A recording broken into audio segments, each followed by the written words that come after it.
Now, if you realize that, hey, based on this school, they're giving us some financial aid. However, there's some money that we still need. Federal, by completing the FAFSA, it's going to also give you leads and access to federal student loans. Okay. Now, there are some private student loans out there that have different rates and interest rates and different things like that. But there are also some federal student loans. And when you complete FAFSA, it now puts you in a situation to be able to get access to information on federal student loans. Of course, student loans are other people's money that you have to pay back. Okay. But you want to complete FAFSA. Not only that, you know, I've even seen that in certain colleges, when they notice that you don't complete FAFSA, they almost assume, but they don't need the money. Right? Even for scholarships, like if you're submitting, and we talk more about that in Scholarship Seekers Revealed, but if you are applying for a scholarship and they look to see that you haven't completed FAFSA, guess what? They may lean to giving it to somebody else. Same thing in the actually on the college, right? When you complete FAFSA at a particular college, and the college's financial aid department is now looking to try to help bring you more money, and they realize, wow, you didn't complete FAFSA. They'll typically lean towards giving that to somebody else. Okay, so secret number 5: FAFSA will assist with student loans if needed. Okay, so make sure you complete FAFSA. All right, here's secret number 6. Here's secret number 6: you only need a few key pieces of information on hand to fill out the FAFSA. Yeah, you only need a few key pieces of information. Now, let me go ahead and give you these 4 pieces of information that you need. Okay, here are the four key pieces of information that you need. All right, number 1, you need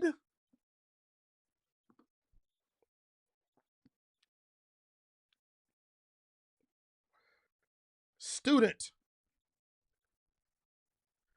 income. You need parents' income. You need student assets, and you need parent assets. Okay. And my college funding workshop, I go more in depth on how and different strategies that you can use to maximize your federal aid return. But when you understand parents' income, parents' assets, and you understand students' income, students' assets, there are some strategies that you can now put together, because these are the 4 most important simple things that FAFSA needs when applying for financial aid. Okay, so you want to make sure that these key pieces of information are in place. You can locate them, and then you're going to use those to complete FAFSA. All right. Number seven, you can list up to 20 schools now on the FAFSA application. Yeah, 20 schools now. I think at one time it used to be 10. But here's the beauty of this: when you complete FAFSA, you can also let the federal aid on the application, you can communicate to them the 20, like I don't have all the fingers for it, like the 20 different schools. I guess nobody has 20 fingers, right? But the 20 different schools that you are interested in, like you're seriously interested in. Now, I believe that as you're shopping for a college, you should also be shopping for money. They should go hand in hand, right? Just like when you're looking for a car, right? You want to see if a car is a great fit. You want to see if the car fits your family, but then you want to also make sure that you can buy a car. Same thing for a house. Is the house a great fit? Is it in a great location? But then, hey, do we have the financing to pay for the house? The same thing is true where colleges are concerned and finding money for college are concerned. They go together. And so now, when you complete FAFSA, you can put up to 20 different schools on your application. Right now, this is a game changer, because now, when you seriously think about the schools that you want to go to, schools that will help prepare you for your future career. Schools that will put you in a great place of knowledge and great place of community and be able to enhance your future. Put those on the FAFSA application.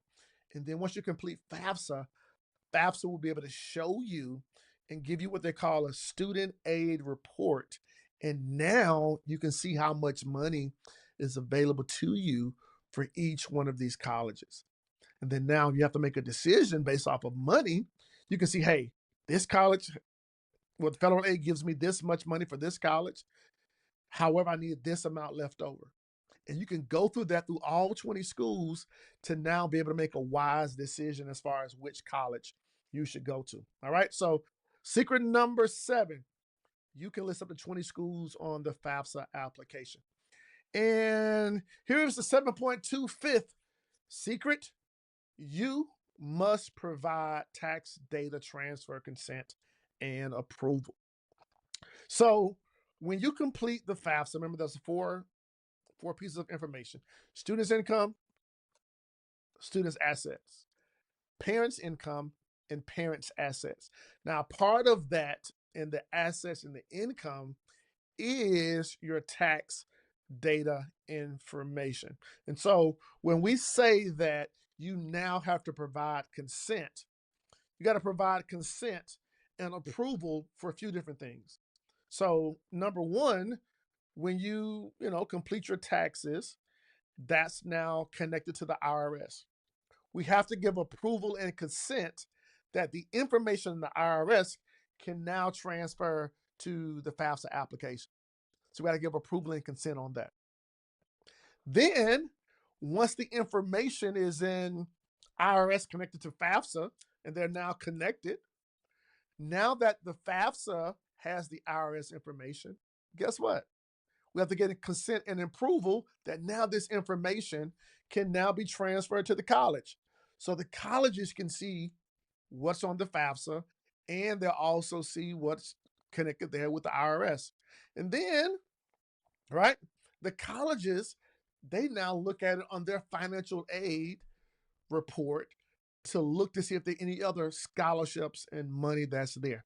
All I'm simply saying now is that if you as a parent, if you as a contributor are working and partnering with your student on financial aid, on this FAFSA application, you have to give consent so that it can be transferred over. At one time, I think it was done automatically. Now you have to give consent and approval to be able to have that transferred over. Okay, have that transferred over. All right, so let me give you these 7.25 secrets again. Number one, FAFSA opens between October 1st, December 1st. Make sure you go to studentaid.gov